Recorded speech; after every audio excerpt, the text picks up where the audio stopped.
Welcome everybody. Thank you guys so much for coming out tonight in this beautiful fall night. I'm Stephanie Schmidt. I'm the events coordinator here at Water Street Bookstore. We're here tonight to celebrate Jacquelyn Benson's new book, The Smoke Hunter. I should be holding one. If you haven't read it yet, you're in for a treat. It's an absolute delight. It has it all: adventure, intrigue, suspense, cool historical mysteries that I'm assuming are all fictional. You'll have to weigh in on that because I'm just like, this can't be real, so we'll find out.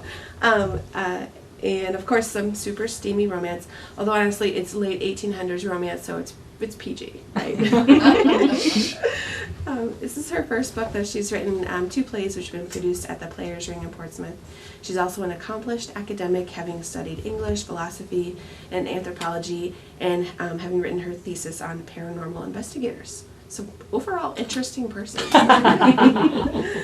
We really love our local authors, one of whom, Dan Brown, has written a few books that share some similarities with your book. And you should say it that way. You should say his books are similar to your book. And we really hope you keep writing. And please join me in welcoming Jacquelyn Benson to Water Street Bookstore.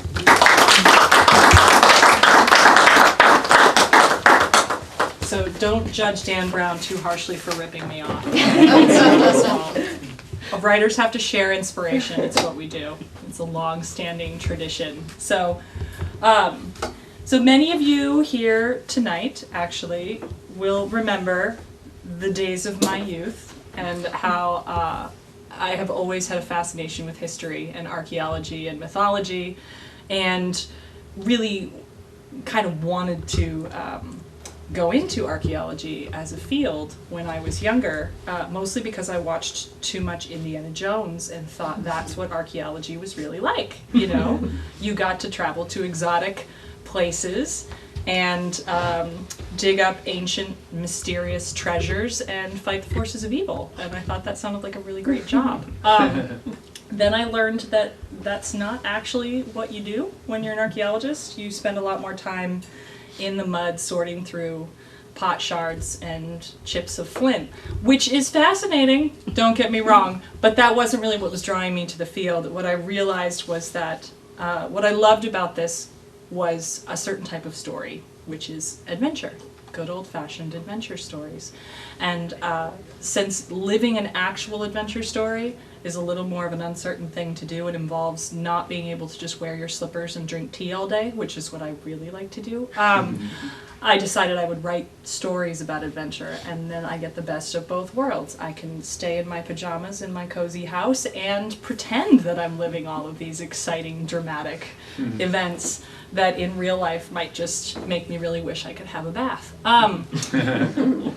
So that is where I got started writing, and so it really should be no surprise that the first book to come out of my writing is The Smoke Hunter, which is definitely an adventure story, but it wasn't supposed to be an adventure story. I actually started writing this book thinking I was writing a good old-fashioned bodice-ripping historical romance novel.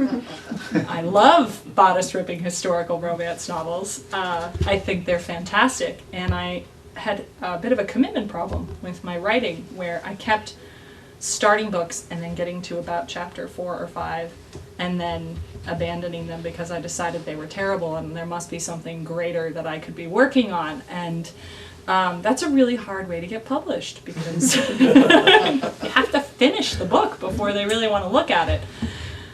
So I decided I needed to finish a book, and I thought, I'll write a romance novel because this is a genre I really know. The storylines tend to be pretty straightforward. I've read so many of these, I have to be able to do it. But I didn't want to set my romance novel in any of the places romance novels are usually set, which is basically the American Old West, Regency England, or Scotland. So it's either cowboys, kilts, or snooty guys in drawing rooms. I wanted something a little more exotic than that, so I decided I would set it in a place that no one has ever heard of, which is British Honduras. And that is, for those of you who don't know or haven't read the book yet, that's Belize today, but it used to be a British colony called British Honduras.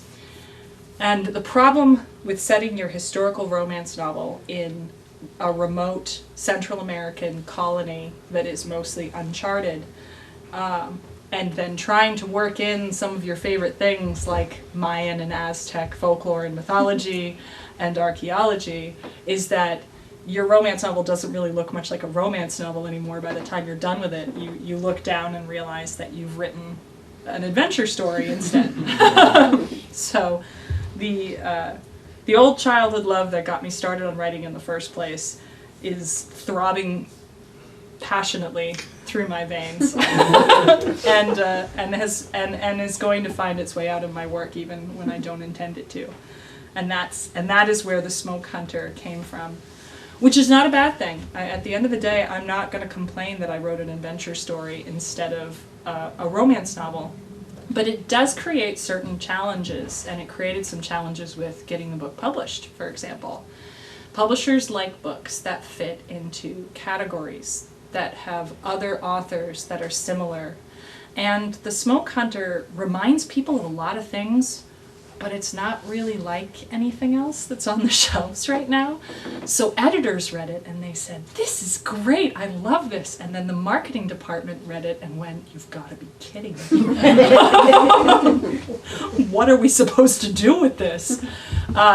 And so we actually had a lot of people who we had a lot of people who expressed a lot of interest in the book and then ultimately turned it down because the marketing people just couldn't figure out how to handle the Smoke Hunter. But I was lucky enough to have two great publishers, one in the US and one in the UK, Grand Central and Headline, whose marketing departments were a little more adventurous, and they decided they would get behind the book, and that is why it is here today. And now we all get to see what happens when you do something a little bit new, which isn't actually new. It's actually something that people were doing a lot in like the 1920s, but then we forgot about it, and I'm trying to bring it back, so here we are. So what I'd like to do is read you guys a little from the book. Does that sound like a good idea? We'll do a little reading, a little excerpt. I'm not going to start at the beginning because whatever. We're going to jump a little ways into the story. And the only real intro that you need to have to orient yourself, not that nothing happens here, lots of exciting things happen here, but the only thing you really need to know in order to catch on with the scene we're about to read is that our heroine, Ellie, is running from some nasty characters and needs to get out into the jungle to try and follow the path of this map that she's discovered. And there's really only one person who is going to maybe be able to help her do that. And she's about to run into him in a nice, awkward way. So here we go. Ellie turned and bolted down the veranda. Hi, Scott. Hi. All pretension of blending in abandoned now. She reached the far end of the building and skidded through the door into the interior. The back staircase lay before her. She pounded down it, trying to calculate her best chance of escape. She needed to disappear, and quickly. It was her only chance of surviving long enough to make a better plan. She would be too exposed on the street, but the verdant, shadowy foliage of the back garden could offer cover, and the fence that surrounded it wasn't too high to climb. If she could scale it and pass into the warren of yards and alleys behind the hotel, she might be able to slip away. But to where? She'd worry about that later when she wasn't running for her life. Ellie reached the ground floor and heard shouts echoing down from above. She had less time than she'd thought. She burst through a door that opened onto the patio that ran beneath the veranda at the rear of the hotel. In the falling light, the length of it was cloaked in deep shadows. Ellie's eye lit on a shed that might provide an easier way over the fence. She dashed toward it along the patio. She dodged around a massive potted palm and promptly slammed into a dark, solid object. A powerful hand gripped her arm. She felt a burst of panic. The only thing she could think to do was swing the heavy bulk of the revolver, still gripped in her hand, in the vague direction of her captor's head. There was something familiar about the loud, creative string of curses that followed the gun's impact. The weapon fell from her fingers as she was yanked into a pair of iron-strong arms. "Let go of me," she said desperately, and found herself looking up into the surprised face of Adam Bates. They stared at each other in shock for a moment. Then Ellie winced at the sound of more shouting from above. "That for you?" he asked. He shook his head, not waiting for an answer. Inside, But he cut her off by half-tossing her through the open doorway behind him, a pair of French doors much like her own on the floor above. He paused to collect the gun, tucking it into the back of his trousers, then crushed out the stub of his cigar. He quickly closed the doors behind him. Inside the room, Ellie clambered to her feet, fury mixing with fear. She lunged, trying to push past him. Adam caught her easily, lifting her off the ground. "I will not let you!" He silenced her with a hand clamped over her mouth. He pulled her up against the wall, out of sight of the doors, and Ellie stopped fighting as she heard the sound of footsteps on the patio outside. She froze, her pulse pounding, letting Adam hold her. "Check the garden." The voice belonged to Jacob's, and it sounded from just beyond the fragile glass of the doors. "Thoroughly," he added. Adam's grip on her remained firm until the sound of Jacob's footsteps had faded. "Promise not to do anything stupid if I let go of you?" he murmured. Biting back the retort that leaped to her lips, Ellie merely nodded tightly. He released his grip, stepping away from her. With a yank, he closed a heavier set of curtains over the French doors. Then he moved to the table and turned up the lamp. "I need to get out of here." "Well, how about first you tell me what sort of trouble you've managed to get yourself into?" "And why should I do that?" He shrugged. "Because I might be able to help?" "I could do without your—" Adam cut in before Ellie could finish her retort. Looks to me like you could use a friend right now, Princess, and I don't see anyone else lining up for the job. So how about you hold whatever it was you were going to say and think for a minute?" Ellie closed her mouth. Her eyes traveled over the layered pages on the walls, and a thought, not a particularly welcome one, forced its way into her mind. She had the map. She had stolen it back, and that meant there was still a chance that she could find the city. After all, Dawson had told her to disappear, and what better place to vanish than into the bush? But she wasn't foolish enough to believe she could do it alone. As much as it galled her, she needed someone to guide her, and the only person in the colony who had admitted to being that crazy was standing in front of her. She stepped over to the table and looked down. On top of it were piles of sketches, very good sketches, of ruins surrounded by thick rainforest. "Are these yours?" she asked. "Just don't touch anything." He gently removed her hand from the papers. Her eyes drifted to the huge map on the wall, an amalgamation of sketches like the ones on the table, prints and notes, all tacked into the surface with strings running from one place to another. She let her eyes follow the course of rivers, the detailed drawings of mountain peaks. "You've been to all these places?" "Most of them," he confirmed.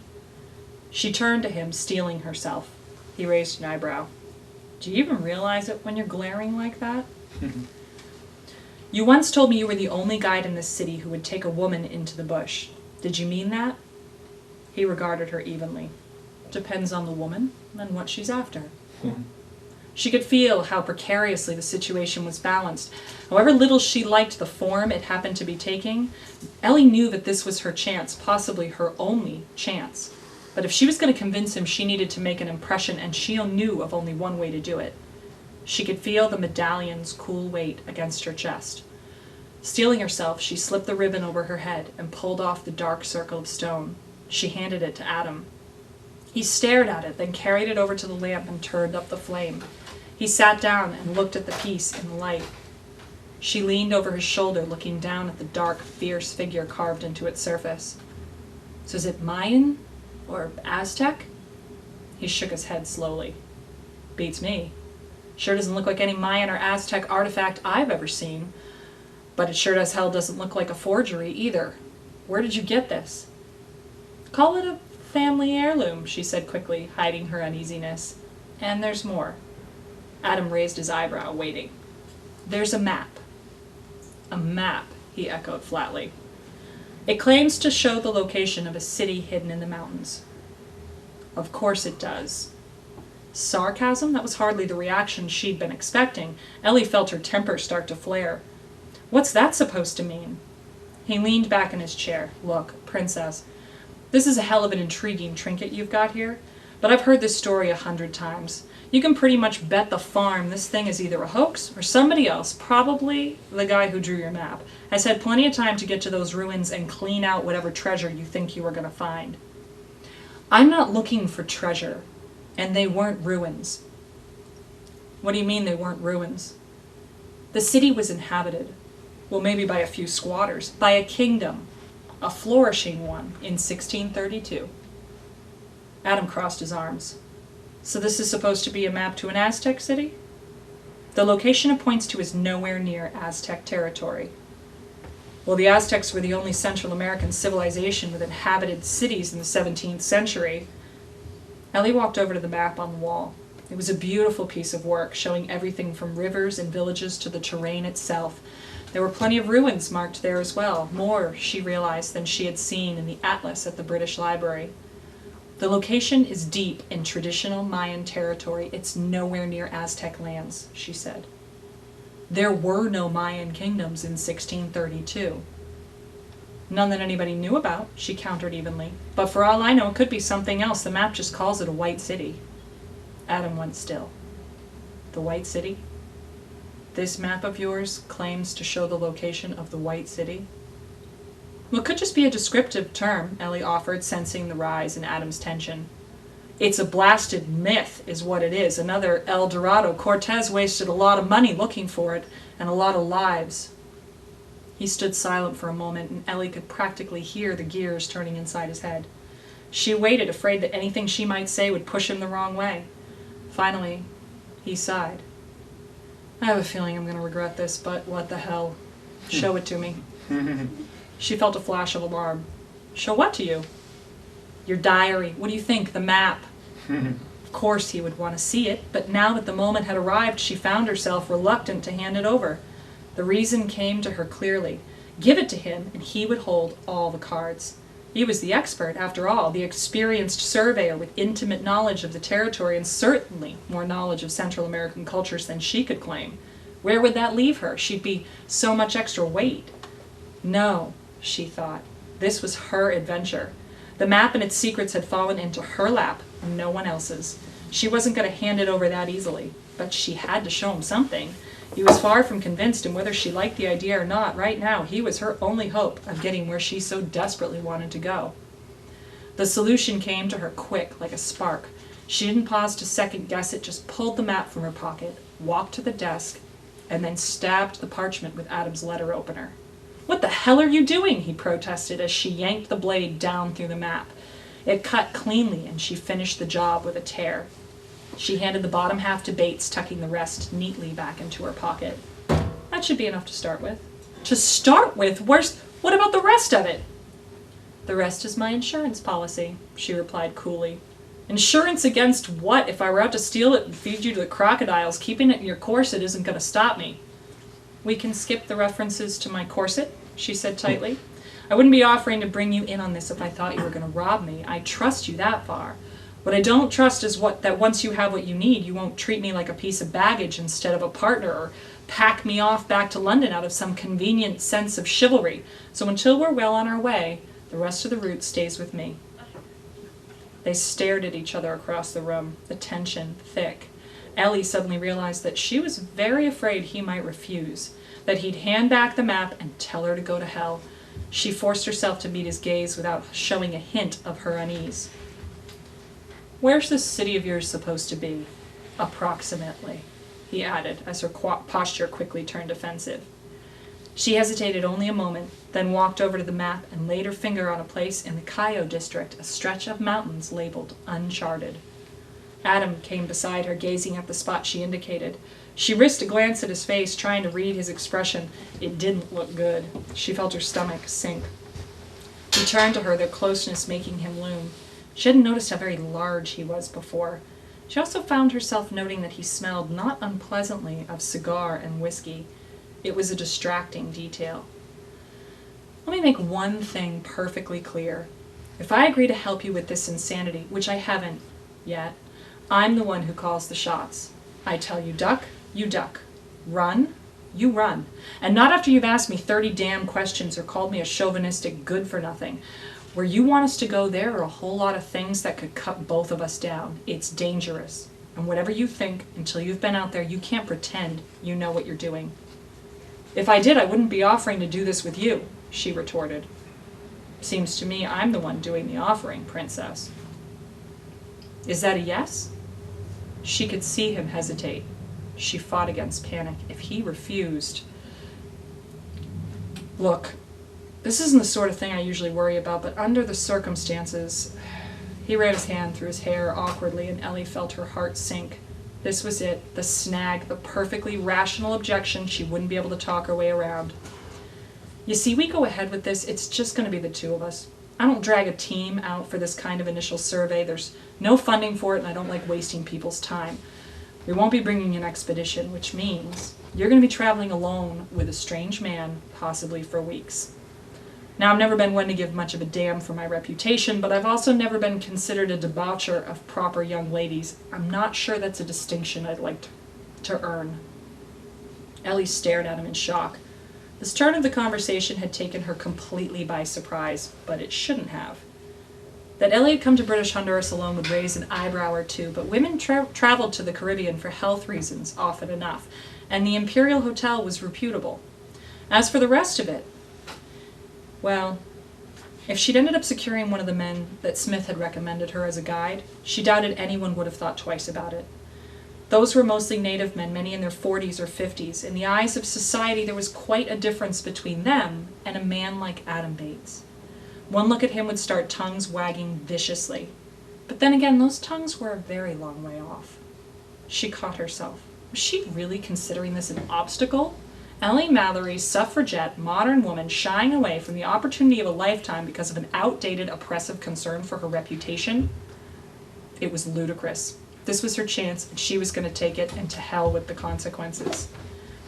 If she were a man, nobody would think twice about her decision. It was just another way the world tried to keep her sex at home, docile and bored to insanity. Of course, it didn't sound as though Adam was going to share that enlightened opinion. She could feel the pressure of the moment. If she didn't convince him to help her, she was in trouble. What she'd said in spite to Dawson was, after all, true. She would still be a loose end back in England, and her enemies had already proven their ability to dig up even the most obscure corners of her life. How long did she really think she could hide from them? She needed this man to agree to her proposition, and now, with a rush of adrenaline, she realized her life might actually depend on it. There was only one thing to do. Lie. Fast. "That's not a problem," she said breezily. "I'm already debauched." He stared at her, obviously shocked. She stumbled to elaborate. "I mean to say that I'm married. Was married. I'm a widow," she concluded firmly. She clamped her mouth shut before it could do any more damage. "You're a widow," Adam echoed slowly. "Yes," she said with more sureness now, daring him to contradict her, and clearly he wanted to. She could see the desire in his expression.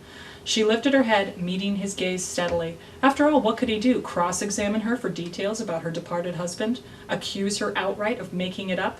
If she was, in fact, a widow, that would hardly be the gentlemanly thing to do, and it seemed that Adam, whatever else he was, occasionally felt obliged to play that part. He studied her for another tense moment, his skepticism warring with his sense of decency. Then the tension in him broke. "Maybe you are. Either way, I suppose it'll have to do." "Does that mean you agree?" Ellie's heart pounded as she waited for his answer.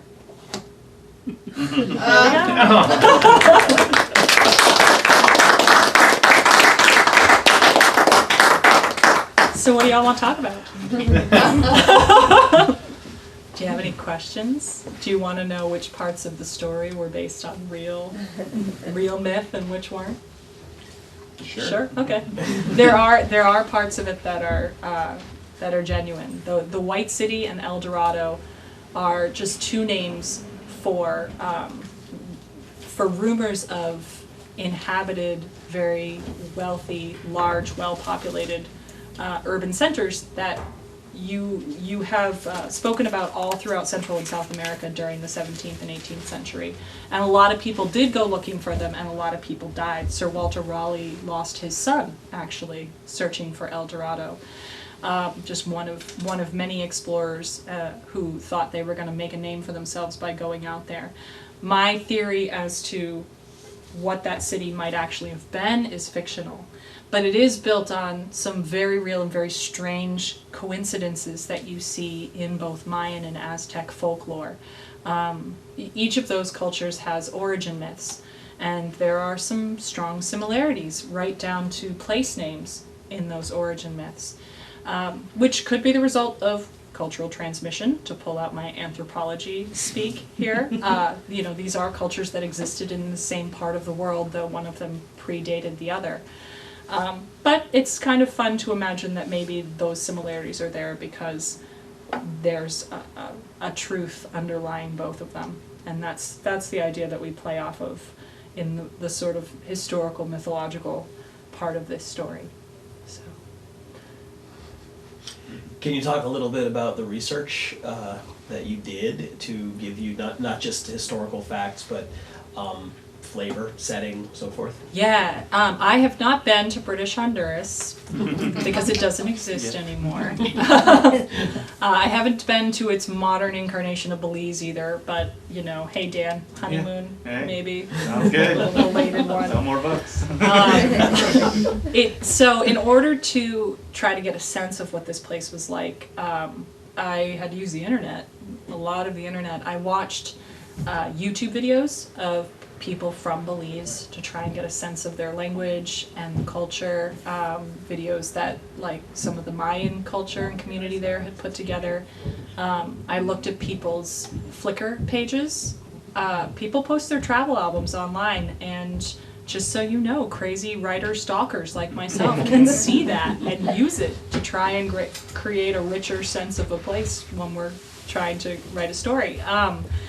And that was really helpful because I could actually pinpoint locations that Adam and Ellie travel through in their story, and I could look and find photographs of what those places were like.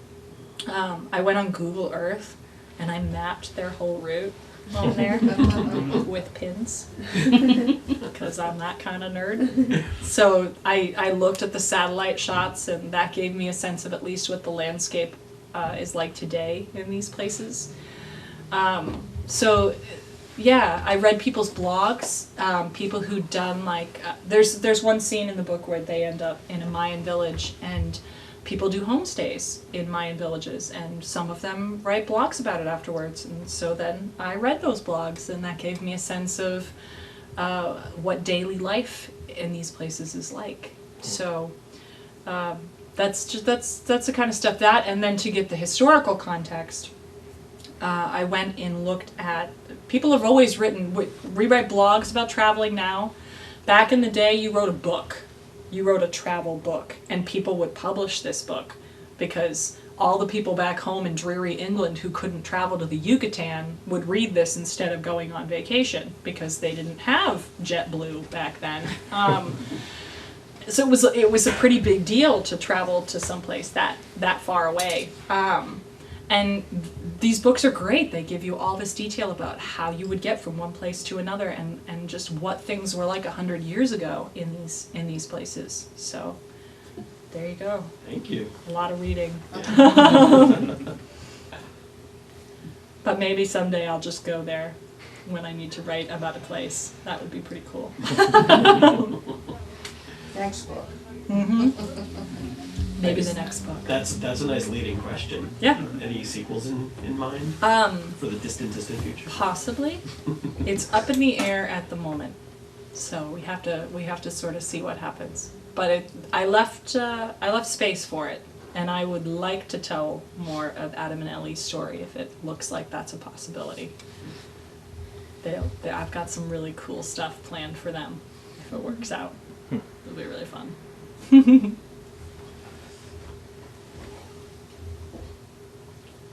Anybody else have anything they're curious about? Yeah? Living in a museum for 4 years. Did you? I did. Yes. Like night and day? Yeah. It's a historic house museum up in Maine called Hamilton House, and the house is a museum, and then there's a property attached to it that's the caretaker's cottage. The house used to be a summer house for this wealthy family out of Boston.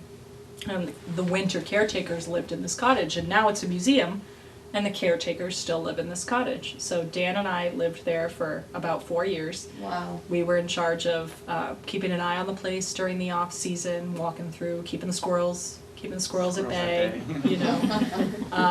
and just generally, and in exchange got to live in this really amazing historic property for crazy low rent. So it was a pretty cool. It was a pretty cool gig, but very cold in the winter. Yeah. The windows were not well insulated. 19th century windows and insulation. So, yeah. Too authentic. A little too authentic for comfort, especially when you start a family.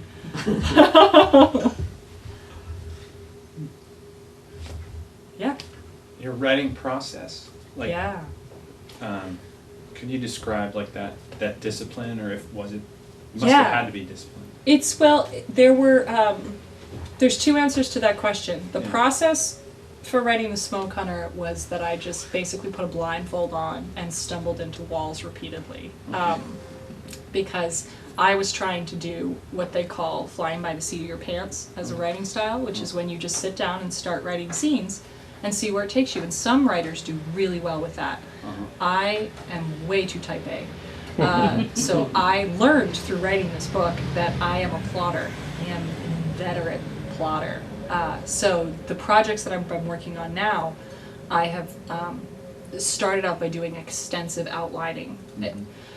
I remember when I was studying art history, actually, probably at Winnacunnet, they taught us how Renaissance painters would paint, and Scott and I have talked a little bit about this before. That you started with an underdrawing, and then you added a full sketch, and then you did an underpainting, and then you painted, and finally you create this final layer of rich detail. So that's how I have learned, that's what works for me to write.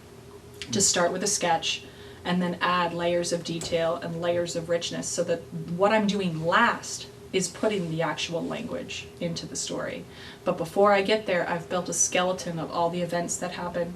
I've even written the dialogue for the most part already. I've researched what every scene, every setting, the sensory details that are going to be incorporated into it, each character's moods and motivations and how they transform through the scene. I have to know all of that ahead of time before I can really focus just on how to most effectively and richly tell the story.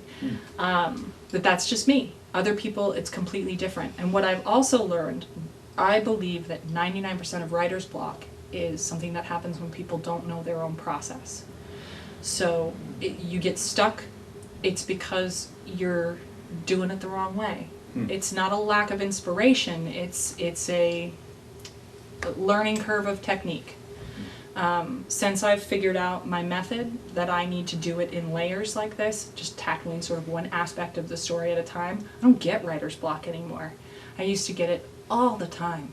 And I used to get exhausted trying to get through a story because I'd get to the middle and I'd have no idea what happened next. And that, rather than feeling empowering and exciting because it's this world of uncertainty, was a terrifying existential crisis that made me just want to go be an accountant or something. So technique it's really important to experiment until you find what really feels like it clicks for you. And it's going to be different for everybody. Can you talk about maybe some influences you had on developing your process or finding? Fogging up my glasses. Yeah. How I figured this out, basically. Yeah, how'd you figure that out? I had a wake-up call, and it was actually when I was finishing The Smoke Hunter. It was I'd finished the first draft, and it was a mess, and I was trying to figure out how to fix it. And I realized, as I was going through the revision process, where basically what I did is I took the book and treated it as though it was an outline, and I broke it down into scenes and rearranged things and figured out what could be cut and what needed to be longer and shorter and what pieces were missing from different parts of the story. And I looked at that and said, God, I should have done this from the start. This is so much easier. So that was part of it. I just, and it came with this epiphany that writing is not a job to do if you're not having fun doing it. Like the tortured writer kind of trope that do this because they want to just burn their souls on the altar of creativity. Those people, they're probably filed under literary fiction and they're doing really well, and I respect them in their own world. I am not ready to burn my soul on the altar of creativity. I'm here to have fun. So if I couldn't find a way of doing this that made the process bring joy into the experience for me, it was going to be time to try something different. So I found a process that makes it fun. Every time every time I sit down to work on something, I'm just like giddy. Dan can vouch for it. So I'll come upstairs and be like, oh my God, guess what happened? And then this, and now I'm gonna do that. And he's like, I have no idea who you're talking about. But that's great, honey. Yeah. How long did it take you to write it? The seeds of the idea were sketched out a long time ago, and then I abandoned them for a while, so I'm not going to count that. From deciding that I was going to dig into this and do a full draft, it probably took me a little over a year. And then the revision process took maybe another year after that, in chunks. It wasn't a year the whole time. It was send it to the agent and then have him tell me, you should take a look at this and that, send it to the publisher, have them come back with changes. But yeah, I'd say probably about a year from start to finish, once I just really decided this was gonna happen.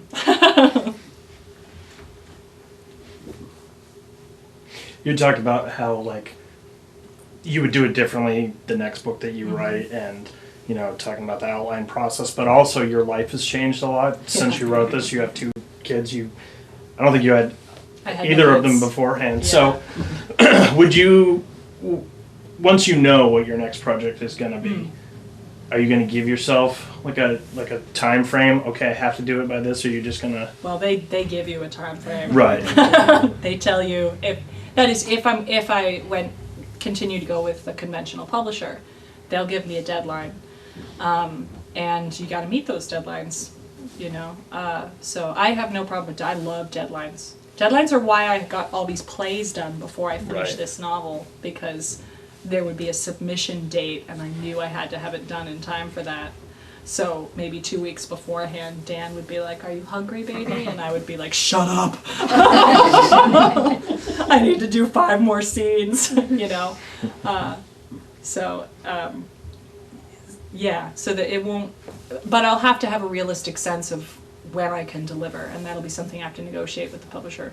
Sure. Because I don't have free time anymore. There's no such thing. It's a magical fairy dust concept that I might encounter again when my kids are in college. Freeloaders. I kind of already know the answer to this question, but I think it might be interesting to other people here. Like, knowing that you have 2 kids and got to pay the bills All and all your that fault. stuff. Right? Yeah. Sorry, babe. Where do you carve out, or how do you carve out your time for writing? Well, I'm lucky enough to work as a freelancer full time. So I have a lot of flexibility with my schedule. So I set aside one work day during the week where the kids are at daycare, and I can just focus on writing, and that's what I can afford to do right now. And that balance will hopefully shift. You know, as books start to sell and things start to move forward, I have the flexibility to just gradually add more time to that schedule. If I was working full time with 2 kids at home, I don't know how it would happen. I think that's why a lot of particularly women that you see writing books have grown children or don't have children, because it's really hard for them to find that time otherwise. Not all of us have the flexibility to do freelance for a living. So, and I love my freelance work, so that's nice too. It's not this terrible, horrible, soul-destroying day job. It's a really fascinating and fun field that I get to work in. So that helps. Since you went away from the bodice stripper into an adventure novel by accident, do you see yourself going into other genres now? Yeah, I just like to do everything. It's going to be tough because I think the industry likes you to be to kind of find your niche and stick with it. And I think I have a niche, but my niche isn't a bookshelf. It's a certain style of storytelling and an emphasis on strong female characters and the use of history and mythology and a little twist of the supernatural and focusing on relationships and how those transform people.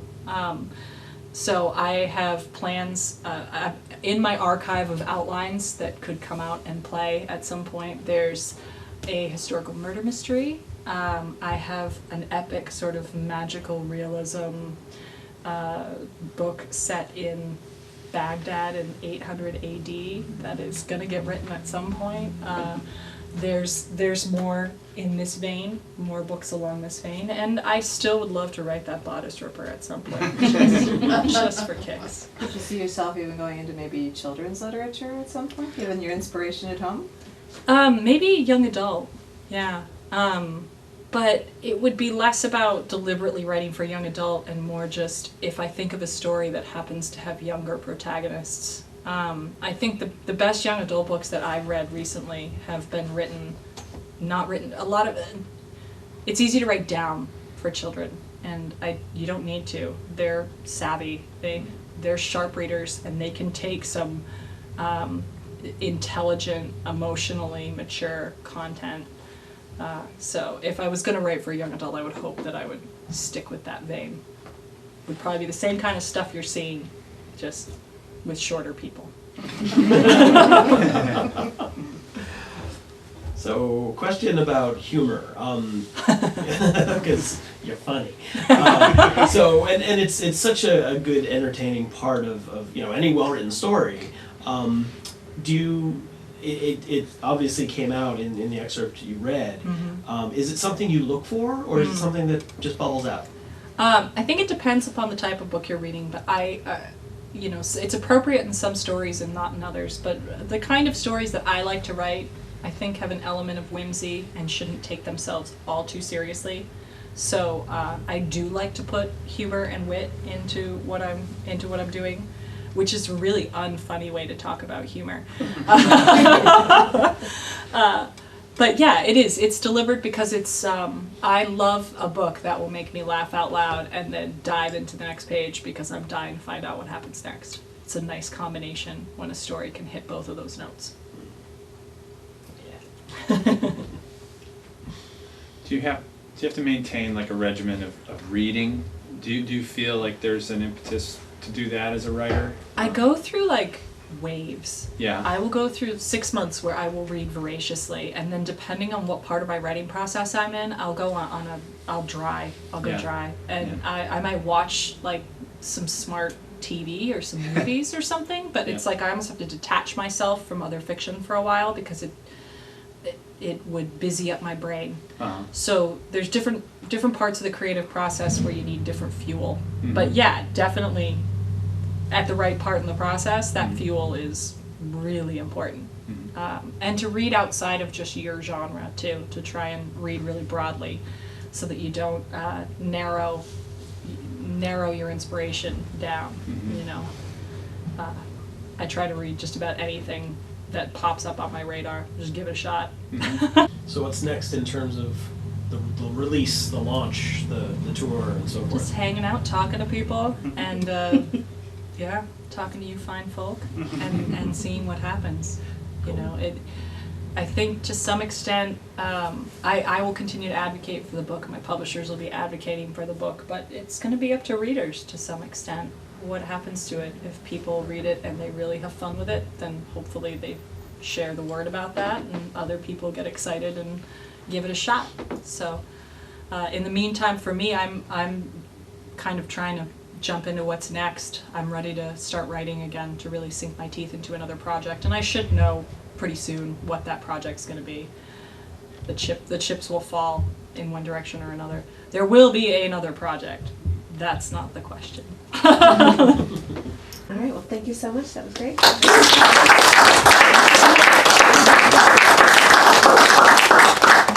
I'm sure you're happy to sign. I am very happy to sign if anybody else, if you didn't already catch me.